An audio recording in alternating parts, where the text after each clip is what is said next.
Bismillah. Bismillahirrahmanirrahim.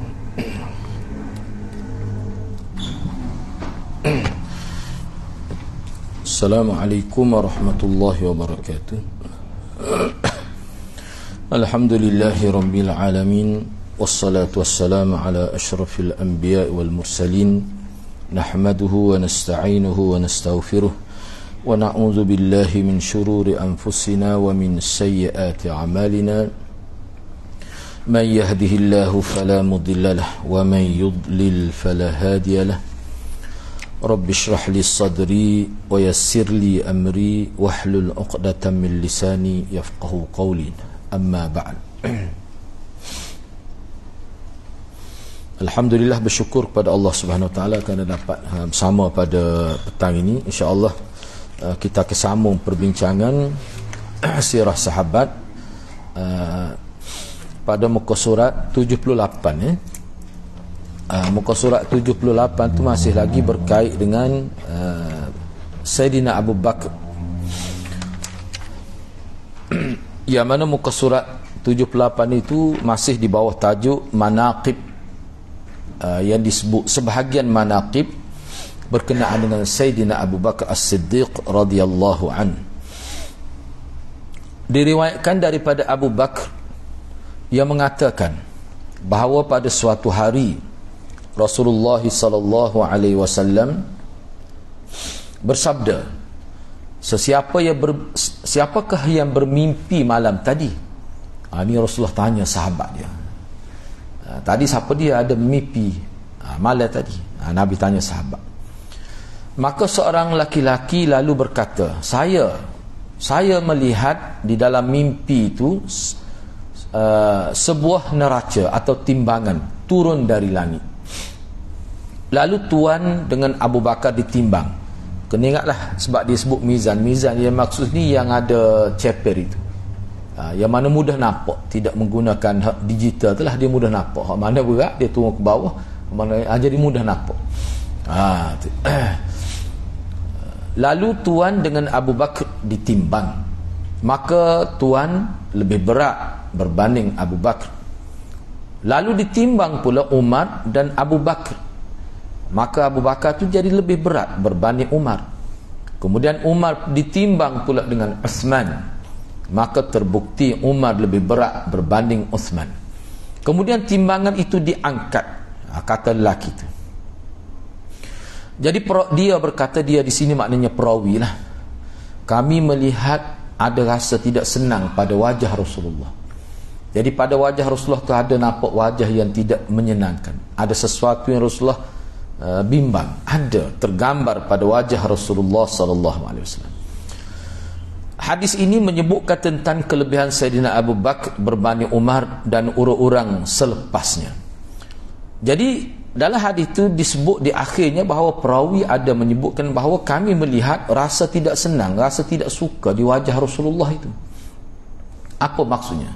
Jadi Syekh Al-Mubarakfuri dalam kitab Tuhfatul Ahwazi, Syarah Tirmizi ni, dia kata perawi sebut pada wajah Rasulullah ada rasa tidak senang itu kerana Nabi SAW mengetahui bahawa makna diangkatnya timbangan ialah menurunnya nilai segala sesuatu dan munculnya fitnah-fitnah selepas Khalifah Umar. Terbukti sungguhlah, terbukti. Adapun makna salah satu lebih berat berbanding dengan yang lain, itu perbandingan dari sudut khair, lebih baik. Maknanya Rasulullah tu tentu dah lebih baik pada Sayyidina Abu Bakar. Kalau nak banding Sayyidina Abu Bakar, Sayyidina Umar, mana lebih baik? Sayyidina Abu Bakar. Nak banding Sayyidina Umar dengan Sayyidina Uthman, lebih baik Sayyidina Umar lagi. Lepas tu tak ada disebut Sayyidina Ali. Ni hadis ni Syiah marah benar ni hadis ni. Syiah memang dia tolak. Tunggu dia tolak. Mana tak ada Ali ni kata. Bukan hadis ni banyak. Jenis gini. Tak sebut.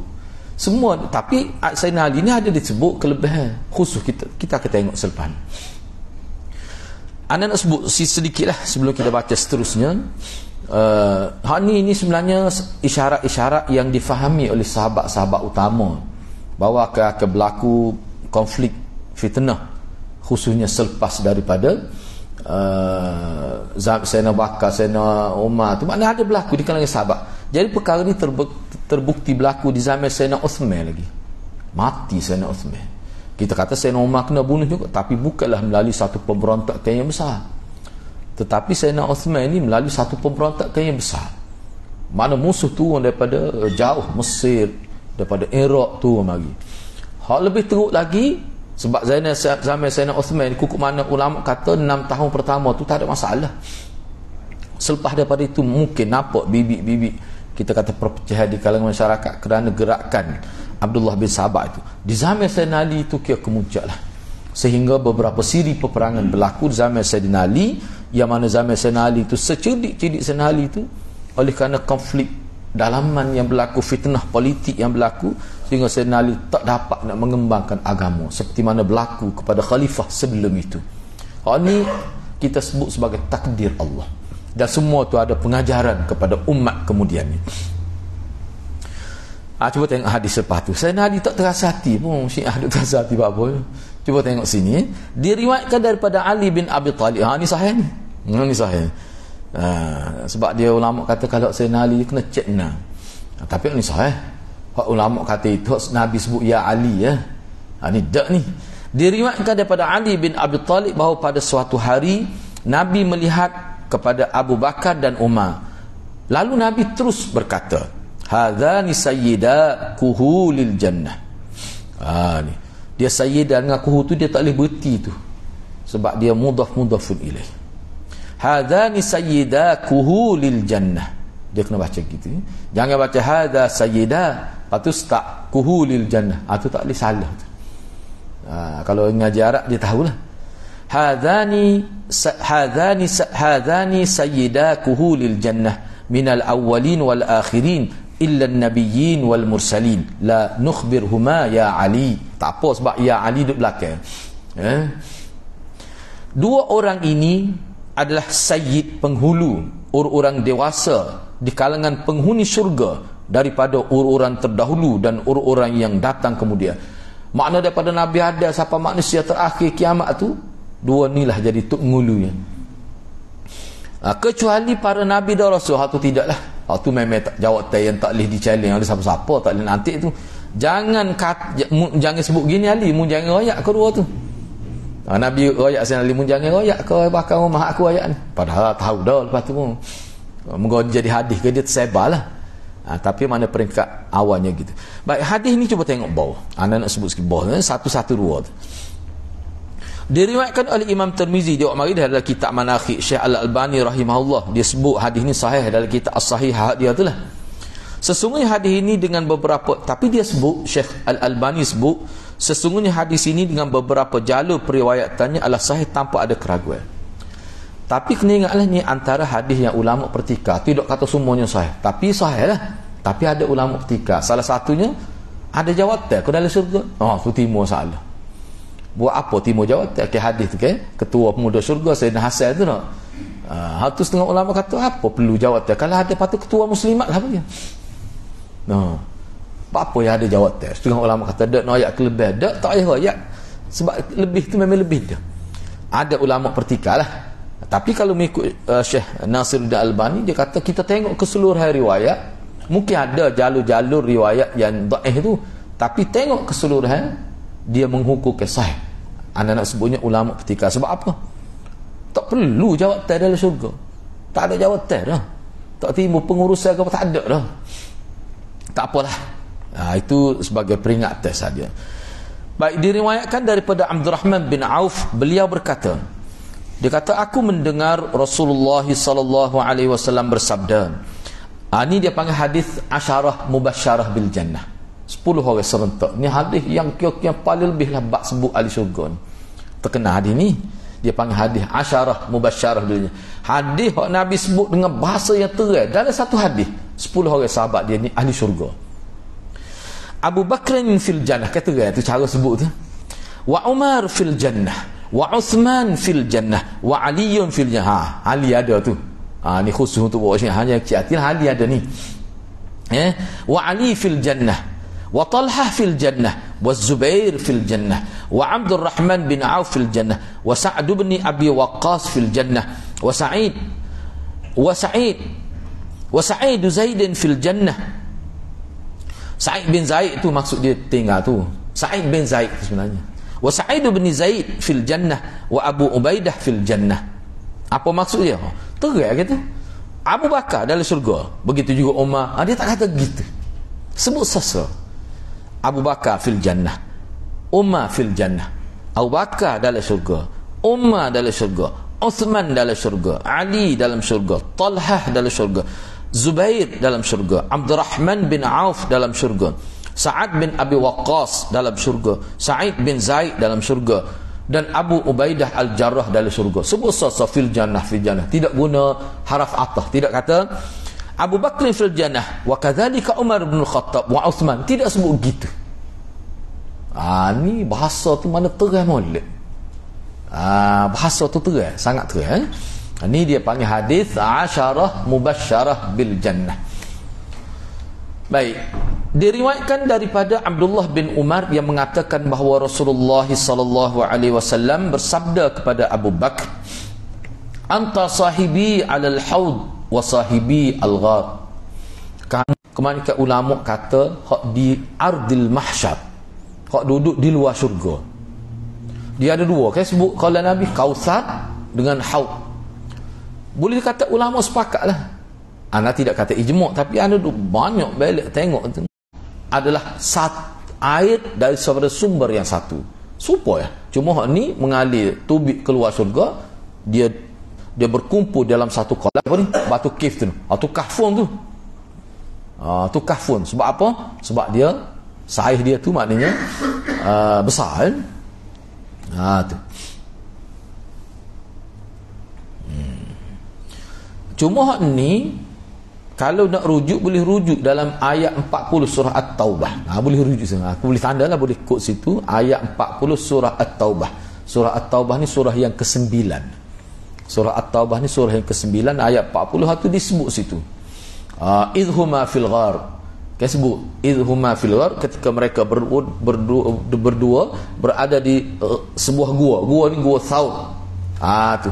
Idh yaqulu li sahibi. Ketika Nabi berkata kepada sahabat dia, inilah satu-satunya ayat Quran yang sebut tentang sahabat. Yang mana sini tak ada seorang pun khilaf di kalangan ulama tafsir maknanya Sayyidina Abu Bakar. Tak ada dalam ayat Quran sebut ketika Nabi kata pada sahabat dia. Kata kepada orang lain, tak ada. Pada Sayyidina Abu Bakar saja. Cari tak ada. Sini semua ahli tafsir mana tafsir Syiah kata, hak ni pun Syiah tak berani kata Sayyidina Ali. Dia pun mikir nampak wadah-dah no. Dia kata dok sahibi sini makna Sayyidina Ali, dia pun tak berani kata gitu. Nampak dah lah pelawaknya. Terpaksa dia akur juga. Ni maknanya ketika dia berkata kepada teman, kepada sahabat dia, la tahzan innallaha ma'ana. Janganlah engkau bimbang, Allah bersama kita. Fa anzalallahu sakinatahu alaih. Maka Allah menurunkan ketenangan kepada Sayyidina Abu Bakar. Lepas tu jadi tenang dia. Tak ada ni orang lain Syiah pun tak kata pada Sayyidina Ali ni Sayyidina Abu Bakar. Bahkan diriwayatkan daripada Abu Bakar As-Siddiq yang telah berkata, aku berkata kepada Nabi SAW ketika berada dalam gua tu, kalau dia tunduk tengok kaki dia diri, masing-masing bawa pedang tu duk cari Nabi tu. Kalau popok kafir Quraisy ni tunduk tengok kaki dia, mesti dia sila tengok kita, mesti nampak kita. Lalu Nabi pun bersabda kepada aku, kata Sayyidina Bakar, ma zannuka ya Aba Bakrin bithnain Allahu thalithuhuma. Kalau anda terjemah ke bahasa Kelantan, mu ingat kita dua orang ke ada sini? Kena ingat selepas kita ni ada Allah yang tiga. Kena ingat, kena yakin. Maknanya Nabi minta, Nabi suruh Sayyidina Bakar ingat Tuhan, bukan kita berdua nak suruh using lah. Diriwayatkan daripada Ibnu Umar yang berkata, kami memilih siapa yang terbaik pada zaman Nabi, maka kami pilih Abu Bakar, kemudian kami pilih Umar, kemudian Sayyidina Uthman. Sebab itulah ulama ahli sunnah kata Sayyidina Ali ni khilaf, apakah dia ataupun sahabat lain. Hak duduk nombor 4 khilaf tu. Tapi jumhur kata dia nombor 4, jumhur. Tapi ada kata Ubaidah, ada kata Abdurrahman bin Auf, ada kata Sa'ad, macam-macam. Tapi tak ada seorang apa kata Muawiyah di situ. Muawiyah memang dia bawah lagi. Walaupun dia hebat dari segi politik, zaman dia tu orang panggil tahun perpaduan kan. Selepas dia telah banyak lah. Bermula daripada zaman Sayyidina Ali, terusnya tak boleh nak berkembang dakwah. Duk perang sama sendiri. Bila serah jawatan kepada Sayyidina Hasan kan, lepas tu Sayyidina Hasan merintah 6 bulan ya. Sekejap lah ada cerita dia.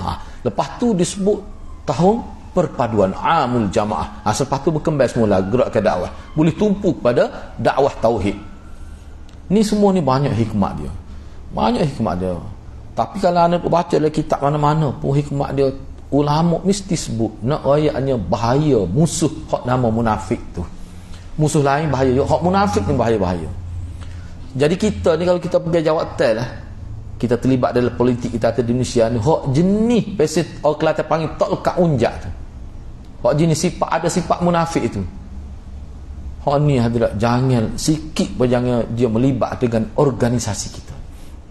Bagi anak lah, anak tak kira siapa, anak kecek secara umum, kita kena faham, walaupun kita kata parti politik orang Melayu ni banyak, tapi hak jenis bila dia keluar parti lain, dia dedahkan rahsia sama-sama kita, tu munafik. Tak kira siapa, pakai serban kau, pakai piyah, pakai topi sodu kau, tak boleh hadirat perangai lagu tu.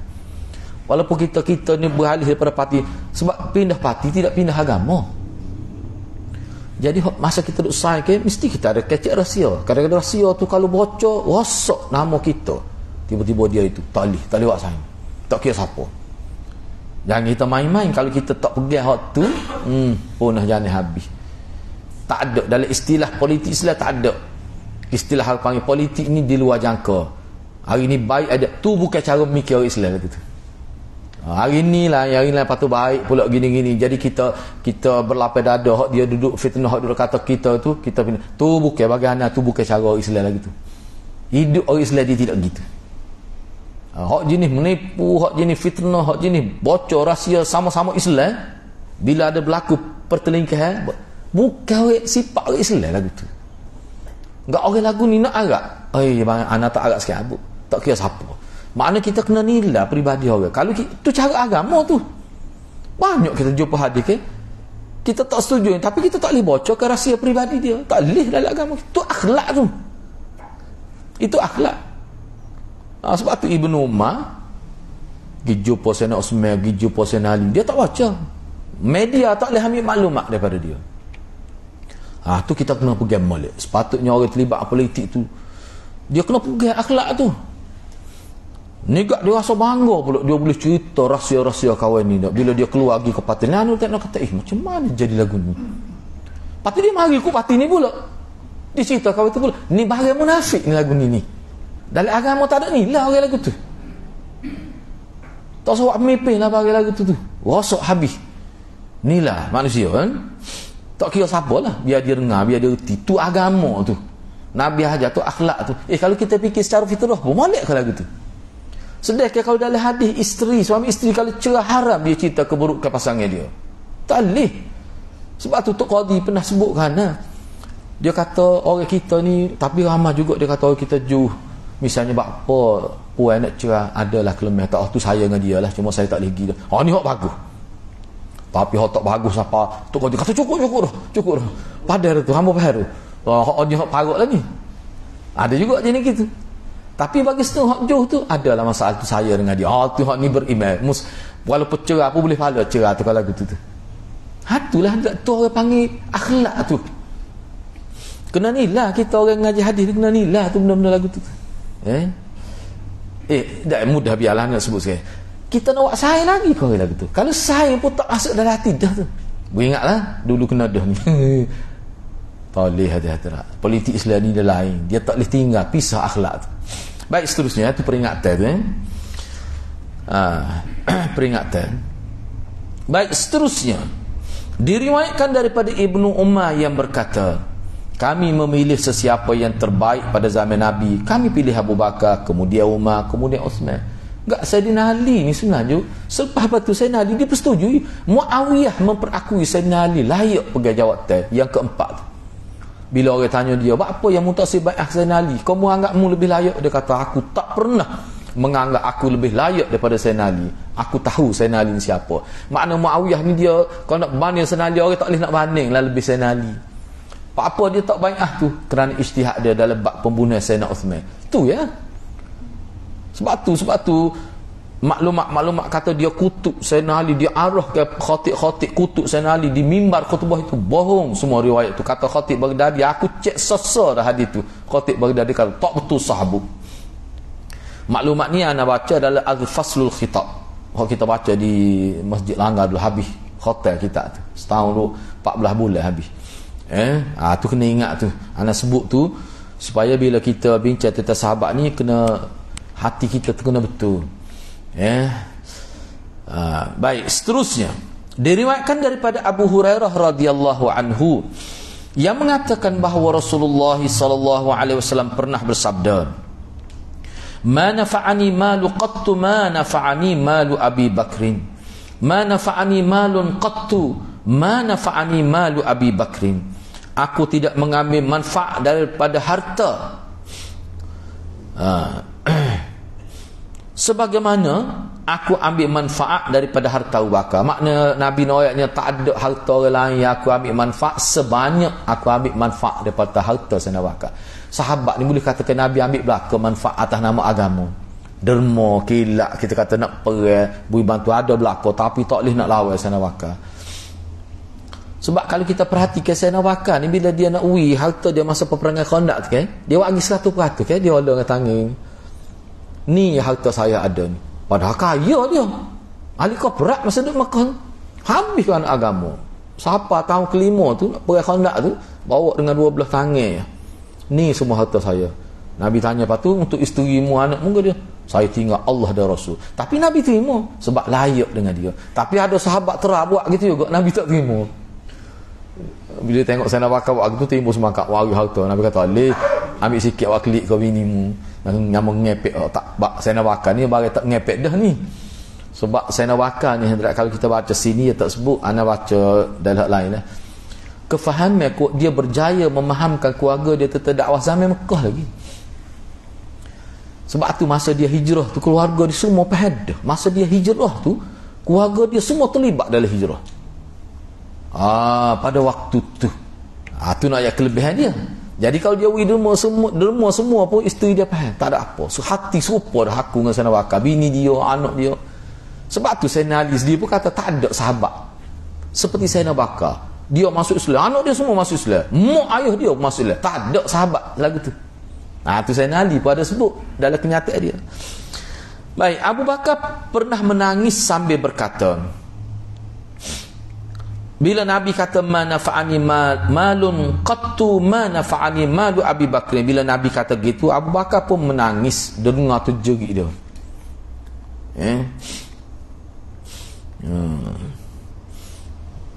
Ana pun tak tahulah Tok Guru almarhum Tok Guru Besar Kelantan tu, ana duk ngaji lama dengan dia. Orang panggil kuliah lepas asar.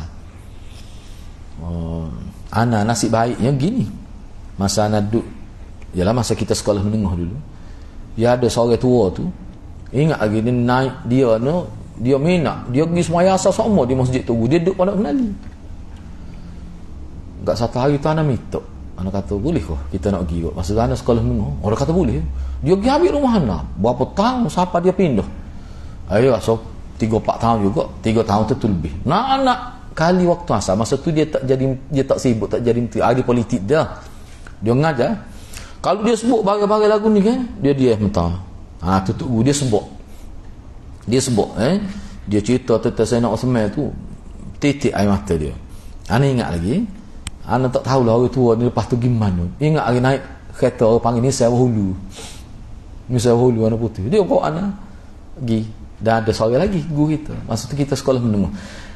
Jadi banyaklah tok guru ni, dia rajin nak lepas asar, maknanya 7 kali seminggu.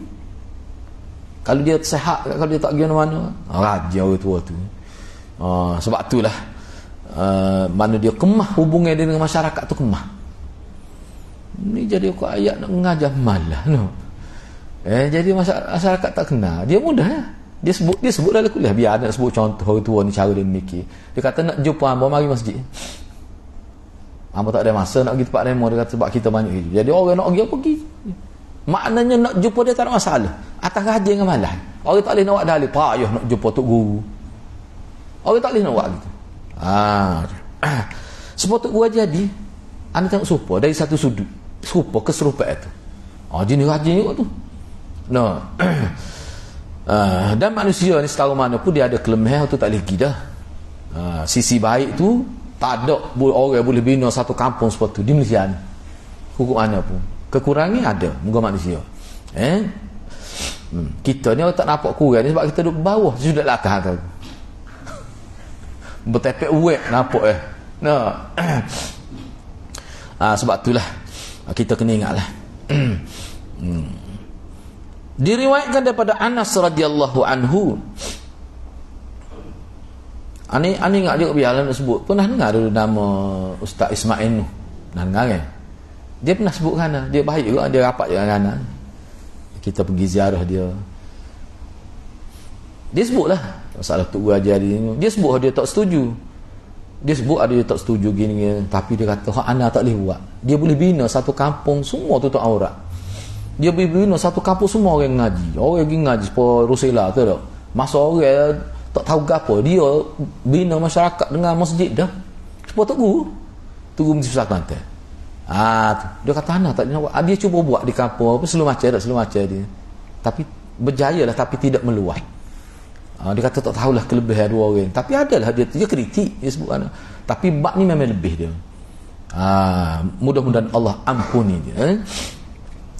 Diriwayatkan daripada Anas radhiyallahu anhu yang mengatakan bahawa pada suatu ketika Rasulullah sallallahu alaihi wasallam naik ke gunung Uhud bersama Abu Bakar, Umar dan Uthman. Lalu bukit Uhud bergoncang, maka baginda bersabda. Ni cerita ni kita maklum belakang hadis ni sangat masyhur lah.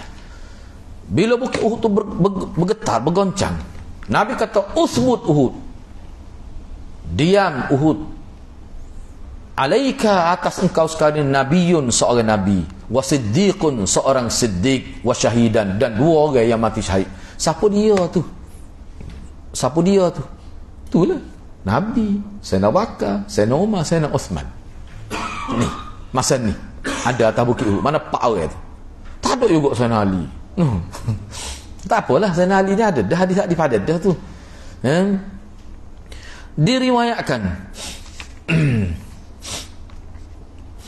Diriwayatkan daripada Abu Hurairah radhiyallahu anhu yang mengatakan bahawa Rasulullah sallallahu alaihi wasallam bersabda. Nantilah kita baca bab Sayyidina Ali kita boleh nampaklah akhiratnya. Jangan silap faham. Sayyidina Ali ni memang lebih patutlah nak dia duduk nombor 4 pun ikut jumhur ulama. Duduk nombor 4 Sayyidina Bakar, Sayyidina Umar, Sayyidina Utsman, Ali radhiyallahu anhum ajma'in. Banyak sangat kelebihan dia. Diriwayatkan daripada Abi Hurairah radhiyallahu anhu yang mengatakan bahawa Rasulullah pernah bersabda, nikmar rajul Abu Bakrin, nikmar rajul Umar. Sebaik-baik lelaki ialah Abu Bakar, sebaik-baik lelaki ialah Umar. Kita kena ingat begini. Sini Nabi maksud nak sebut tentang Abu Bakar dan Umar. Hadis lain banyak lagi Nabi sebut tentang sahabat lain. Abu Ubaidah, hadza jari fil jannah. Ni jiranku dalam syurga ni. Tu kelebihan. Bahasa gitu Nabi tak kata pada Sayyidina Bakar, tapi tentu Sayyidina Bakar jiran dia juganya. Tapi Nabi tak kata. Anak yang kelebihan orang ni tak sama cara sebutan Nabi. Kita akan dapat semua tu dalam tajuk yang khusus lah. Baik, kita pergi lagi. Diriwayatkan daripada Abu Musa al-Ash'ari bahawa dia pernah berwuduk di rumah dia. Ini cerita Abu Musa ni. Ni keturunan Abu Hasan Ash'ari ni. Abu Hasan Ash'ari ni. Jadi Abu Musa al-Ash'ari ketika dia wuduk di rumah dia, dia kata ni dia nekat. Dia kata dalam hati dia. Dia kata lepas dia ambil wuduk, maka aku kata salah tu bukan kamu tu, aku tu, saya lah maksudnya. Dia kata dalam diri dia. Dia kata sepanjang hari ni aku akan iltizam. Aku nak komitmen diri aku hari ni, aku nak ikut Nabi dan aku akan selalu bersama Nabi hari ni untuk hari ni. Dia kata begitu. Lalu lepas dia ambil wuduk, dia pergi ke masjid. Bila sampai di masjid tu dia tanya orang ada masjid tentang Nabi. Nabi duduk mana? Sebab hari tu dia kata dia nak bersama Nabi satu hari. Maka orang ramai yang berada di masjid jawab, oh dia kata baginda sallallahu alaihi wasallam keluar ke arah ni, Nabi gi kok ni. Gi kok ni tu dalam syarah hadis sebut gi ke Quba. Gi ke Quba. Dan ini gi kok jalan ni, Nabi gi kok ni. Orang ayat ke dia. Aku pun menuju ke arah yang mereka tunjuk pada aku. Aku bertanya orang di dalam perjalanan tu, aku tanyalah orang tentang Nabi ada ke tak Nabi lalu Nabi. Jadi ada orang ayat kata Nabi pergi ke satu telaga, nama Bi'ru Aris. Bi'ru Aris. Bi'ru Aris ni apa dia Bi'ru Aris? Bi'ru Aris ni satu sumber air yang terletak dalam satu kebun. Nak masuk kebun tu dia kena ada pintu dia. Kebun ni terletak di Quba. Tu. Dan dalam telaga ni lah jatuh cincin Nabi ketika Sayyidina Uthman pakai. Tengok ada cincin Nabi cincin Jepang khat ni cok rasmi kerajaan. Ada tulis di atas tu Allah, bawah tu Rasul, bawah tu Muhammad di bawah sekali. Jadi bila kita baca Muhammad Rasulullah tidak letak dia di atas, Allah dia di atas. Jadi hak itulah bila surat rasmi dia titik lilin ke dia cok tu. Bila Nabi wafat cincin tu, jadi sebab tu ulama kata Nabi pakai cincin itulah sebenarnya bukan cincin biasa untuk kegunaan kerajaan. Sebab ada setengah ulama dia kata cincin ni harus saja. Nabi sebenarnya tak pakai cincin. Hak dia pakai tu sebenarnya cok. Khilaf pula ulama. Tapi semua ulama kata boleh pakai, tak ada masalah. Jangan pakai hak tu Nabi Nuh sudah. Jangan pakai cincin hak jual harus saja tu. Tu tak lihat tu. Jadi jatuh masa zaman Usman itu tu, dia duduk kara air agaknya. Tu jatuh situ cari tak jumpa. Bi'ru Aris ni dah. Lepas tu tak ada. Macam-macam tu ulama buat kesimpulan. Mana zaman Sayyidina Ali tak ada dah keluar lain. Orang ni Syiah kata marah pula Syiah ni. Semua terlepas Sayyidina Ali. Siapa cici tu pun tak boleh dia. Masalah lah bila ada kebencian pada sahabat ni, semua dia jadi ragu terhadap maklumat tu. Baik, cuba kita tengok. Nabi pergi ke Bi'ru Aris. Aku pun duduk di pintu. Pintu ni pintu kebun tu nak masuk tu. Pintu pagar lah kita kata lah. Pintu pagar masuk kebun.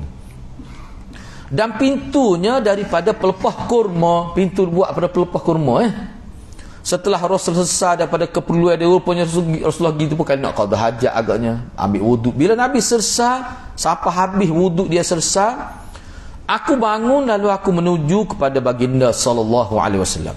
Dan ternyata pada waktu itu baginda sedang duduk di atas sumur Aris. Dia kalau kita baca dalam syarah, telaga dia tu bukan seperti kita gini. Tidak. Seperti kita gini galus terik gini. Kalau di setengah-setengah tempat tak bukan telaga pun tak terbih tanah. Kukuhnya tanah. Muka tak ada pasir. Dia di tanah harap tak boleh buat gitu. Dia gali gini. Dia gali, dia buat gitu macam tangga. Bawah tu ambil air. Boleh turun. Sebab kalau buat seterik gitu dia runtuh lah. Sebab dia tanah tu dia capur dengan pasir, tak kukuh. Jadi mana kita boleh turun Nabi. Masa aku pergi tu Nabi duduk di tangga paling bawah dan Nabi rendai kaki dia dalam air. Nampak betih atau aku nampak betih. Dia sebut sini. Duduk di atas sumur air. Baginda duduk di tepi sumur tu, membuka kedua betihnya dan menjulurkan kakinya ke dalam air. Duduk mengenai peristiwa lama kau. Kalau orang bercinta pelunan ni berapa lagi nak duduk tepi sungai. Aku pun beri salat pada baginda, lalu aku pun beranjak. Aku assalamualaikum, aku pergi duduk belakang. Biar Rasulullah takut ada Rasulullah duduk mikir apa-apa. Aku tidak pergi duduk tepi tu. Aku duduk di pintu. Jadi bila dia beranjak, dia duduk mana? Dia kata aku duduk di pintu. Dia pun kata dalam hati dia, hari ni aku nak jadi penjaga pintu bagi Rasulullah. Orang nak masuk kena tanya aku dulu. Sebab dia hari ni dia nak bersama Nabi ya. Dia duduk. Lalu selepas itu Abu Bakar pun datang, lalu mendorong pintu. Mendorong pintu ni tolak nak buka pintu lah. Aku pegang pintu tu. Aku pun tanya, siapa? Sudah jadi penjaga dia hari ni. Tak ada siapa lantik pun. Saja ya. Sayyidina Bakar pun jawab, Abu Bakar. Aku pun kata, tunggu sebentar. Abu Bakar ayat dan jumpa Nabi, tunggu sebentar. Tengok tu mana-mana dia tu. Dia kata parut mengerti sahabat ni. Biar dia kata ni. Dia kata nanti dulu, tunggu. Cepat dia jadi bodyguard pula hari ni. Tunggu sekejap dia kata. Kemudian aku pun pergi berjumpa Nabi sallallahu alaihi wasallam. Aku kata kepada baginda, wahai Rasulullah, Abu Bakar meminta izin nak masuk jumpa Rasulullah. Oh, dia kata gitu. Nabi pun tak kata, ni kelebihan dia. Nabi kata, yang mana-mana tu sibuk begitu. Nabi tak kata gitu. Oh, nampak nak jadi jaga, nampak tak nak. Nabi tak kata gitu. Nabi kata, tak apalah, izinkan dia masuk. Ni kelebihan dia ni. Kelebihan Abu Musa Al-Asy'ari. Dan sampaikan khabar gembira. Cuma Nabi kata izinkan dia masuk, patut rakyat ke dia. Berita gembira kepada dia bahawa dia ahli syurga. Rakyat ke dia ahli syurga. Aku pun kembali kepada pintu kebun itu. Lalu aku berkata kepada Abu Bakar, masuklah. Rasulullah suruh masuk. Dia pesan kepada aku supaya rakyat kamu ahli syurga. Tu kata Abu Asy'ari. Maka Abu Musa Abu Musa sebut gitu. Baik. Jadi maka Abu Bakar pun masuklah. Dan dia duduk, di mana dia pergi ke Bi'ru Aris itu, ke Telaga Aris, dan dia duduk di kanan Rasul, sebelah kanan. Di pinggir sumur, di tepi sumur, dia pun Allah kaki dia juga dalam telaga tu, seperti yang dilakukan oleh Rasulullah. Siapa mana dia sising jubah dia, siapa nampak kedua betis pun Rasulullah juga. Tak tahulah dia duduk kecek ke aku pun tak dengar, aku jaga pintu ya gitu ya. Aku jaga pintu ya. Kuku mana lebih dia dah kita ni. Dia boleh juga jaga pintu. Pintu Nabi kita ni dah. Diriwayatkan daripada Abi Hurairah radhiyallahu anhu yang berkata, Abu Hurairah kata, aku mendengar Rasulullah sallallahu alaihi wasallam bersabda, bainama za'in fi ghanamih ada alaihi dhi' fa akhadha minhu syatan fatalaba ilaihi ar-ra'i faltafata ilaihi dhi'bu faqala من لها يوم السبع يوم ليس لها راء غيري وبين رجل يسوق بقرة قد حمل عليها فالتفت إليه فكلمته فقالت إني لم أخلق لهذا ولكني خلقت للحرث قال الناس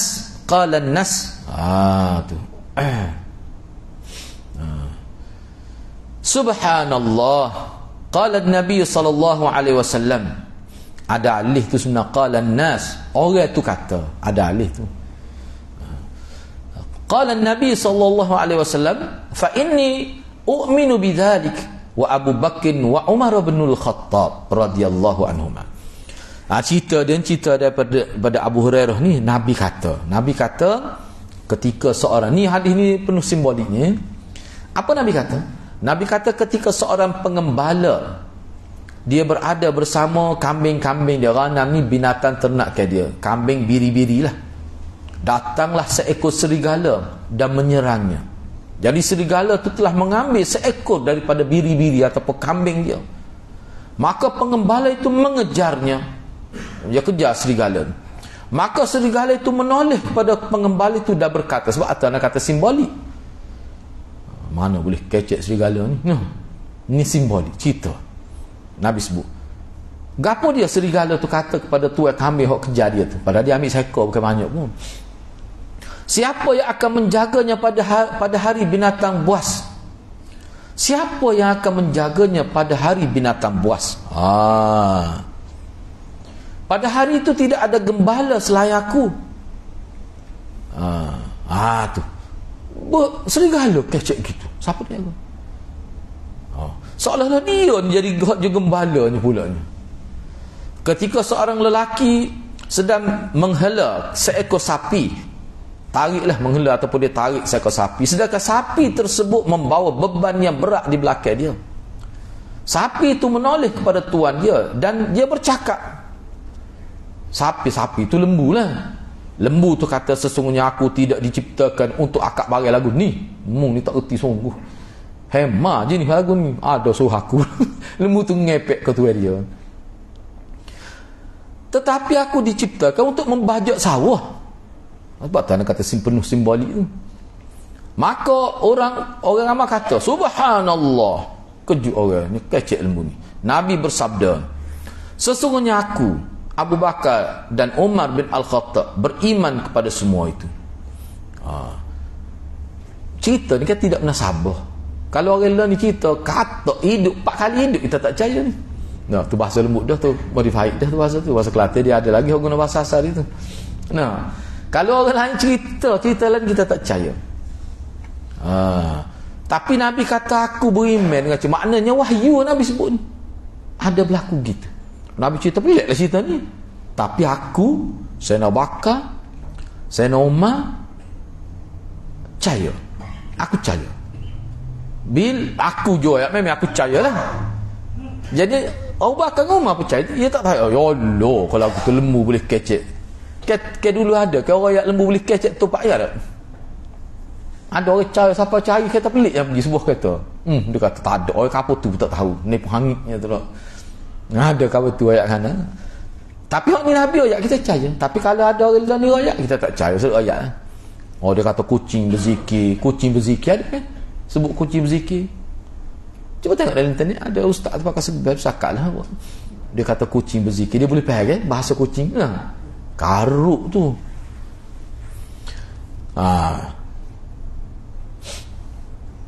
Diriwayatkan.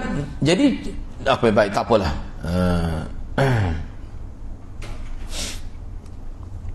Okey, ni anak sebut semula dia punya sebab ni ada beberapa pandangan ulama.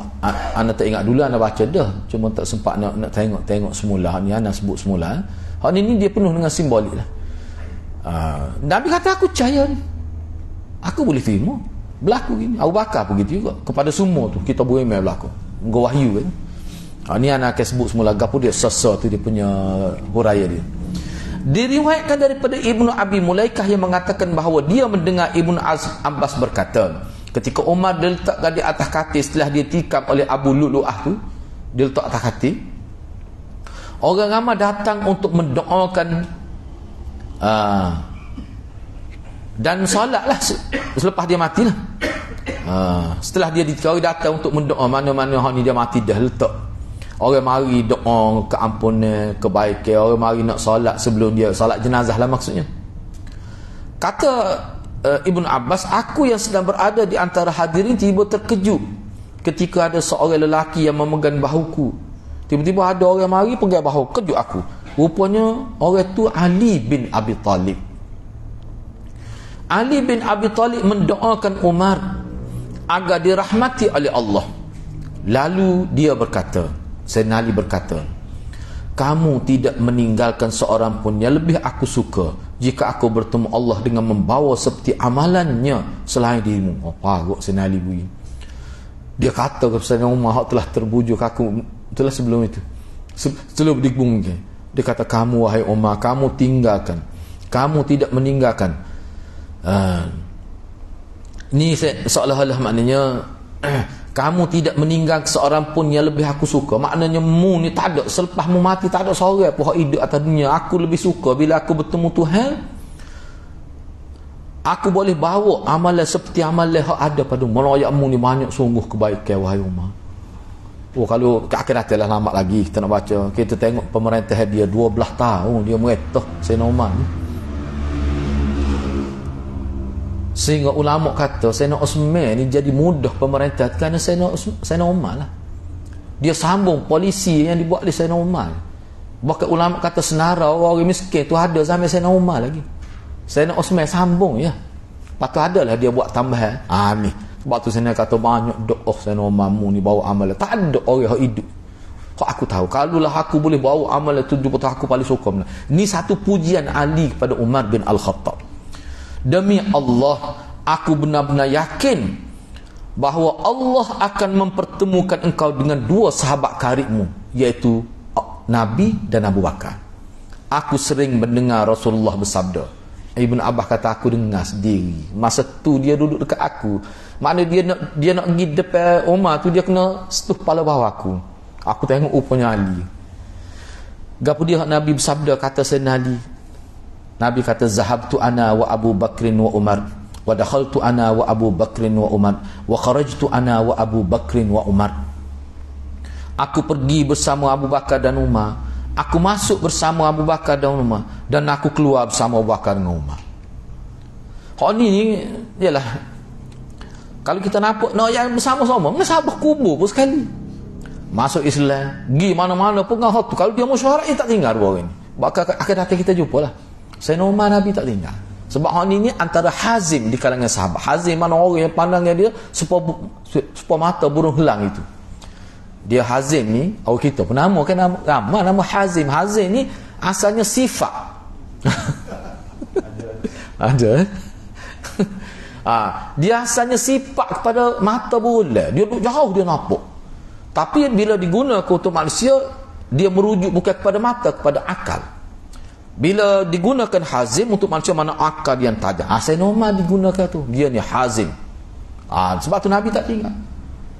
Misalnya keluar pun, mati pun, duduk bersama lagi. Kan Sayyidina Umar bila sebelum dia meninggal, dia suruh anak dia tanya Aisyah kan, ayah aku minta izin kalau dia mati nak suruh tanah tepi Sayyidina Abu Bakar.